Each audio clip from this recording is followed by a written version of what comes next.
Lieutenant Loverlady.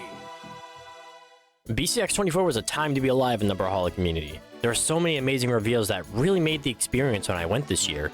Plushies, graphic novel, a crossover which we get every year, and when Olgrim was whacking his hammer over on that anvil, yeah, we knew we were getting a new weapon. Only later that weekend would we get to playtest Chakram, the newest Brawlhalla weapon that Counterpick Labs technically did first. Look, I'm not saying one or the other is better, I'm just saying Counterpick Labs did it first, and I adore that game to death. It outlasted Multiverses, that's for sure. But that's besides the point. Only in the early February would we get the first chance to try out Chakram alongside the newest legend, Priya. I've been having an absolute blast on her, considering she's sitting at level 29 as of February 17th. Today I'm recording this. Sword I'm not too big on, as always. It's always been one of my least favorite weapons to play. But Chakram, oh yeah, that's a whole load of fun.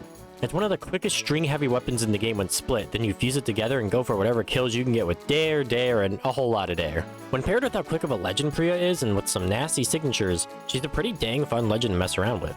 We'll get to every detail when we get there. Let's talk about the signatures, starting with Sword.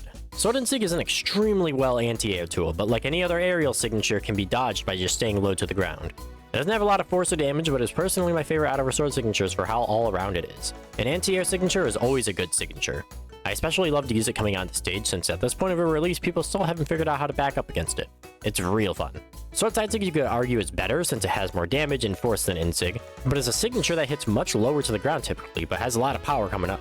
This one's done really well actually, and if they had to nerf a sword signature, it would probably beat this one, but I wouldn't expect it to be anything major. And then we have Sword Down Sig, the signature that's most eye-catching at first glance, since it sends your opponent down in the abyss.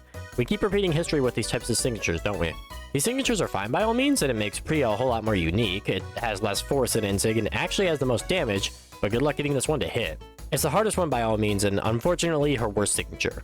I actually wouldn't nerf any of her sword signatures. I don't think it's what's really busted about her. Chakram is where it gets spicy though. Chakram Insig is arguably the best signature in her kit for how it mainly works. Press it, send the hitbox up diagonally, and things just kind of work out. It strings really well into the Chakram kit, catching a lot of dodges and such. I do think most of its power comes with the wall version of the signature. The amount of height you get is absolutely criminal with this version in particular. Not to mention it has the most damage, and the force of all these signatures is basically the same. It's a very fun Chakram Insig, and while I am a bit sad we didn't get one that sends upwards, I'm glad this one's still really fun to mess around with. With it being the arguable strongest signature in her kit, it definitely needs some heavy nerfs. Chakram Side Sig is also a really nasty one. The most versatile, although sports the least damage out of her Chakram kit. Despite the lower damage, it's still a really sick one to throw out whenever, considering it travels so far across the stage too. Even if you don't play Priya, you can throw it out and hit it a good majority of the time. Another Sig that they'll likely nerf in the upcoming future.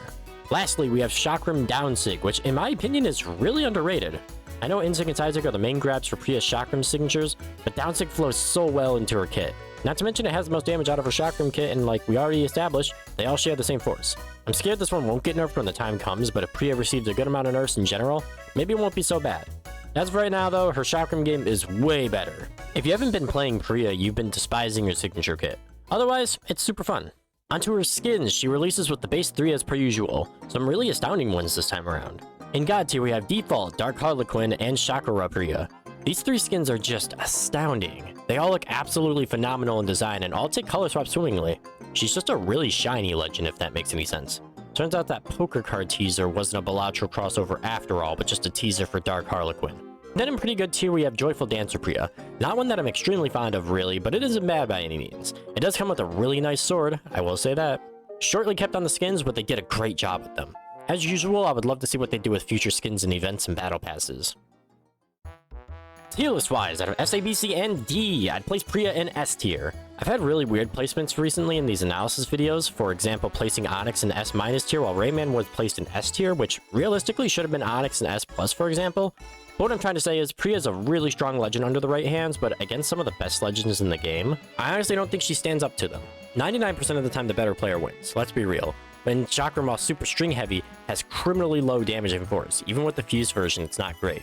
While her signatures are super fun to mess around with, it's only a matter of time before they get nerfed. And that stat lineup, let's talk about that. 4 strength, 6 dexterity, 5 defense, and 7 speed. This is a fine stat lineup for a first Chakram legend, but it's not really that insane.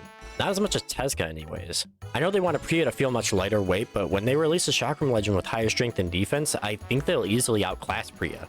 As for stances, attack takes down on speed, which leaves you pretty balanced to arguably the best stance. Dexterity takes on defense, which I mean, we don't know if Dex is useful in Chakram or not.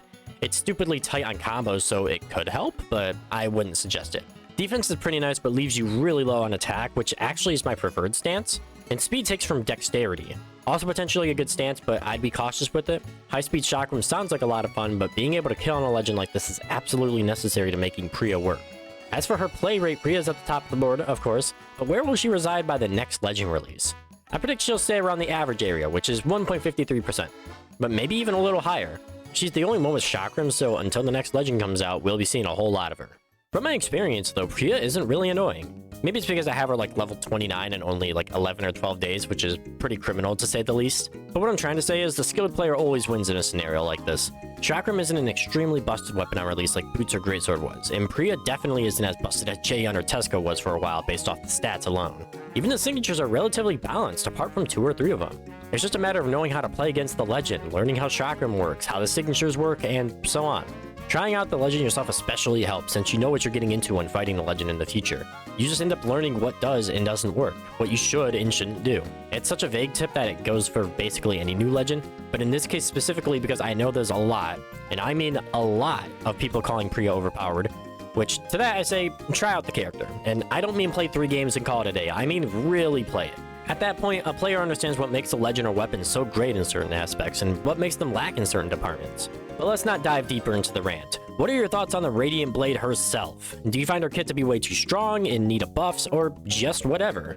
What's on your mind with Priya? Let me know in the comments what you think of Priya and Chakram, because you either love her or you hate her. There's no in between. Of course, if you enjoyed this content, absolutely subscribe. It's free and you can always unsubscribe at any time. And until next time, my fellows, always remember to keep on brawling.